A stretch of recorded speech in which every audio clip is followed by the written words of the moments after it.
ID Quantique is the current global leader in quantum cryptography solutions and one of the pioneers of the industry. Between 2013 and 2016, IDQ raised several investment rounds from venture capital firms and finally in 2018 was acquired by Korean public telecommunication company SK Telecom. Until now, IDQ's success story remains a benchmark for the whole technology industry, and Fistech Ventures is proud to be a part of it. Today we talk to Gregoire, one of the co-founders of IDQ, about the future of quantum technologies. Hi, Gregoire. Nice to see you. How are you? Hi. Yeah, good, thank you. Great to see you. Our analysis of the quantum industry showed that about half of all global quantum startups are created in Europe. At the same time, they raised only 20% of total capital invested in the industry during the last 3 years, 600 million from 3 billion. What's the reason of such imbalance, from your opinion? Yeah, I think that's a very important point. In Europe, we have a challenge with capital availability. You know, there's excellent science, people do get great result, they can start companies, so it's easy to find seed funding and Series A funding, but then when growth capital, you know, the really big amounts, when you need to grow, these are very difficult to raise in Europe because they are not the big investors that you can find typically in the US. And that's a big challenge for the European tech scene. Until 2019, investment growth in the sector has been slow. However, by 2021, we expect a record investment in quantum technologies of about 2.7 billion. With that forecast in mind, from 2019 to 2021, total investment in the sector will have tripled 2 years in a row. What does this pattern of growth represent? I think it really means that the market is happening. You know, quantum, essentially in the 90s, it was the science was done. 2000 to 2010, the first prototypes were developed and demonstrated in the market. And around 2015, that's really when the market, the first applications start to come.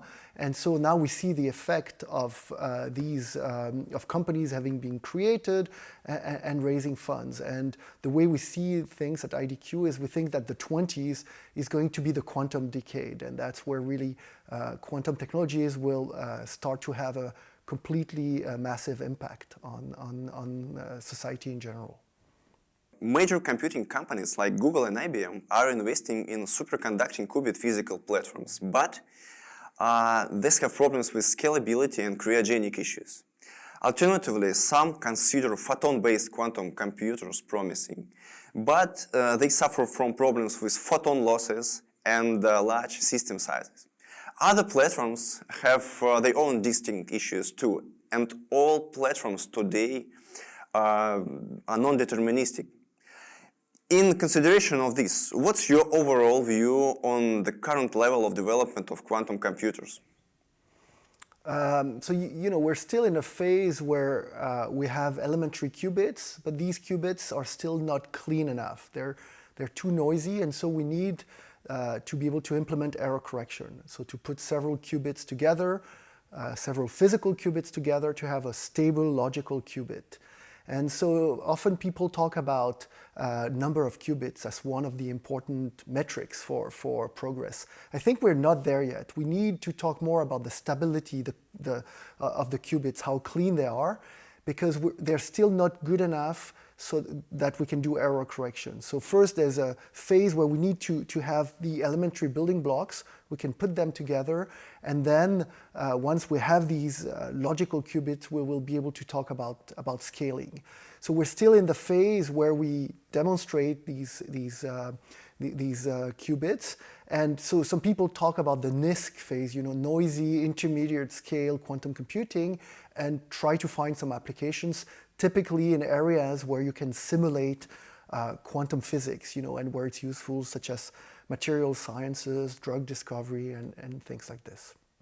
Can we expect quantum advantage in a wide range of computational tasks within the coming years?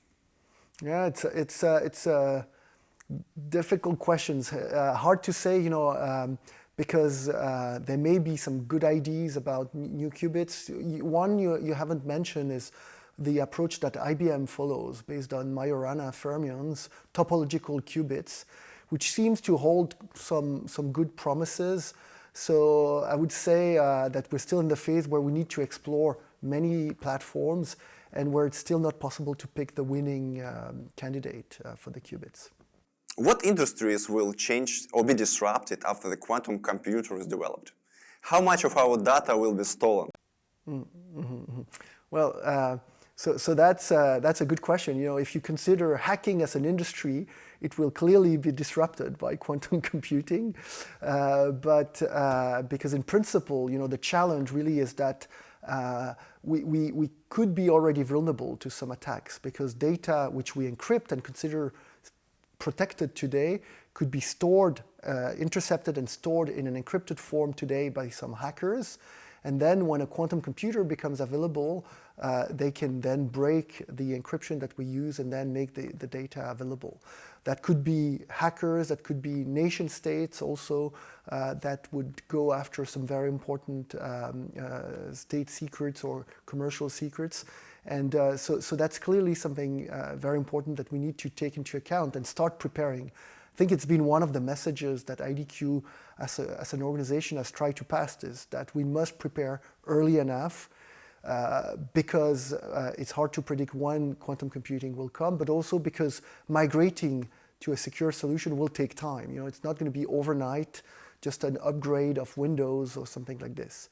And so that's clearly one area. But then to go to maybe go back to your question and the bright side of quantum computing, again, I think simulation of quantum mechanics, which is hugely important for material sciences, biotech, and things like this, is going to be the first area where there will be an impact because we will understand, you know, instead of doing trial and errors to optimize molecules and things like this, we will be able to simulate molecules and then just design them in the way that they're supposed to work instead of just going by chance and experience.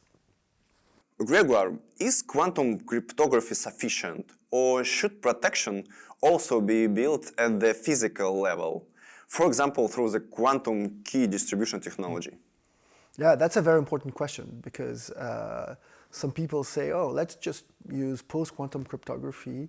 So new encryption schemes which are based on mathematics, but which are designed or you know to be resistant to quantum computing. And I think for me the big question is probably we'll never really know how resistant these crypto systems are.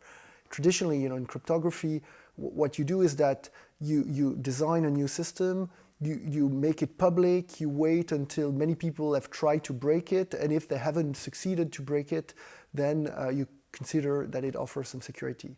And in general, you know, this is the way it works, but it's not very, it's not ideal in a way because there can always be a new approach some time later that finds a vulnerability in the encryption systems.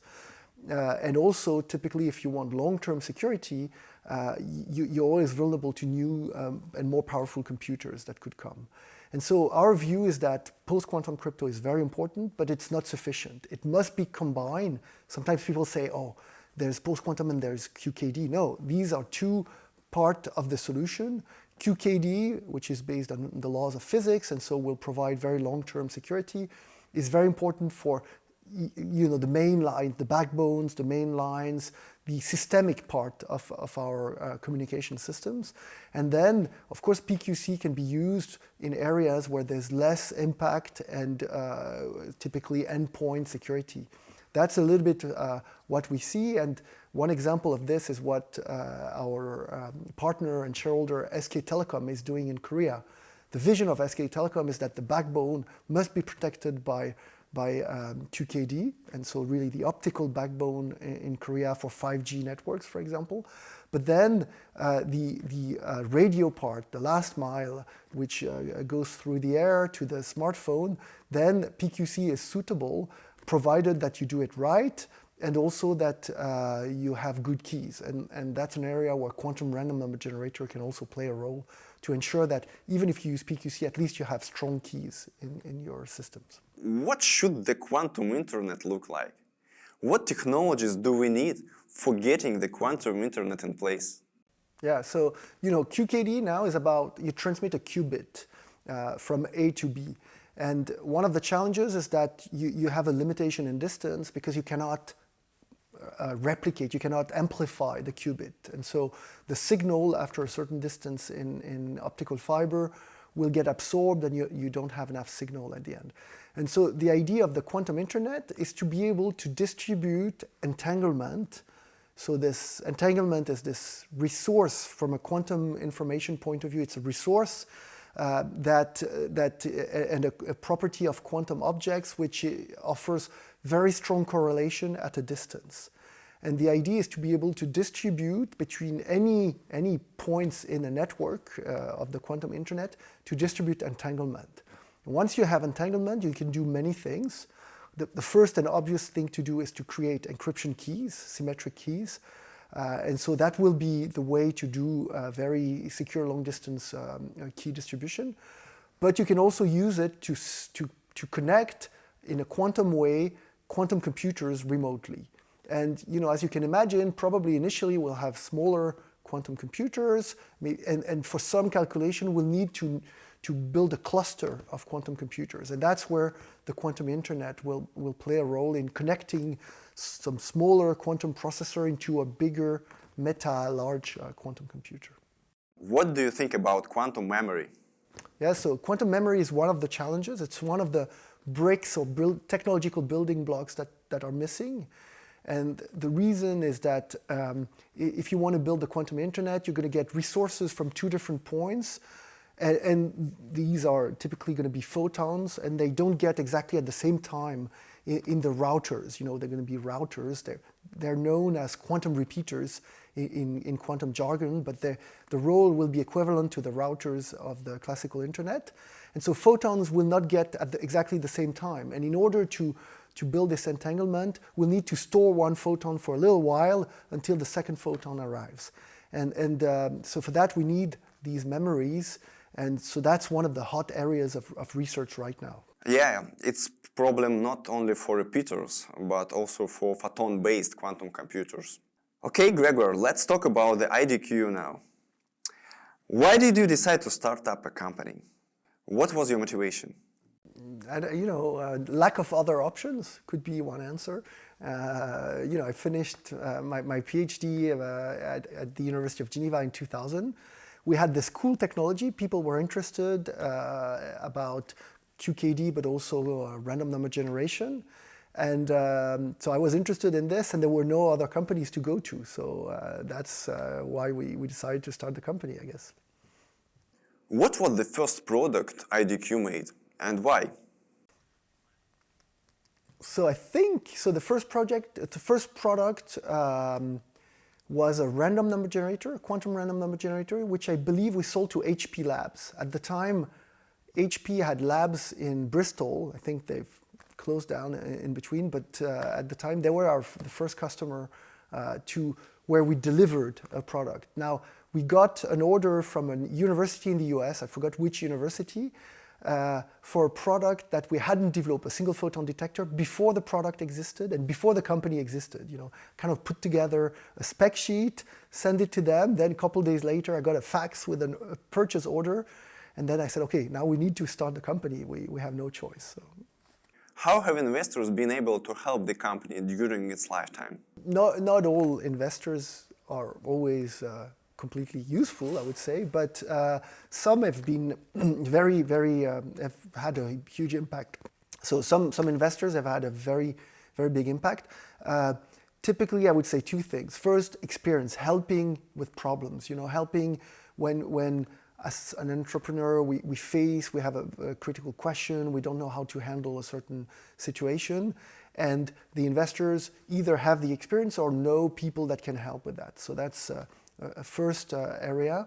And the second area is also opening doors, making contacts with people that can either be customers, partners, and save a lot of time. Because when you're an entrepreneur, you're running, you must go fast.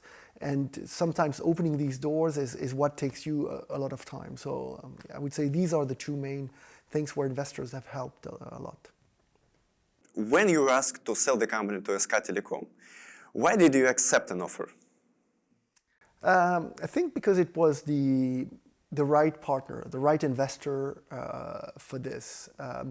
Because as an entrepreneur, the company is a little bit like a child, or there's a strong emotional bound to the company, and so you want to be sure that investors that you pick share the same vision that you have, so that you've put a lot of energy in, so that it's not the end of the project and what your dream in a sense. And so SK Telecom, I think from the beginning, they had an activity in quantum technologies, so they had a lab doing quantum technologies. So they understood the importance, and they were very smart, very sophisticated in their understanding of quantum technologies.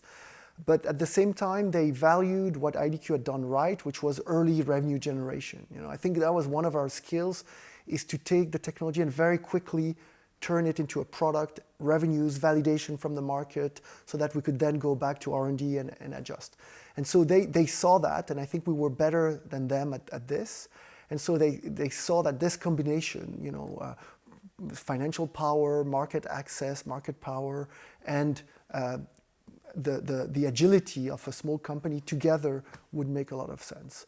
And so that's what convinced me to go ahead with the company. Should also say that I knew people there, had known them for 6-7 years, so the trust element already existed, and that allowed us to move quite fast.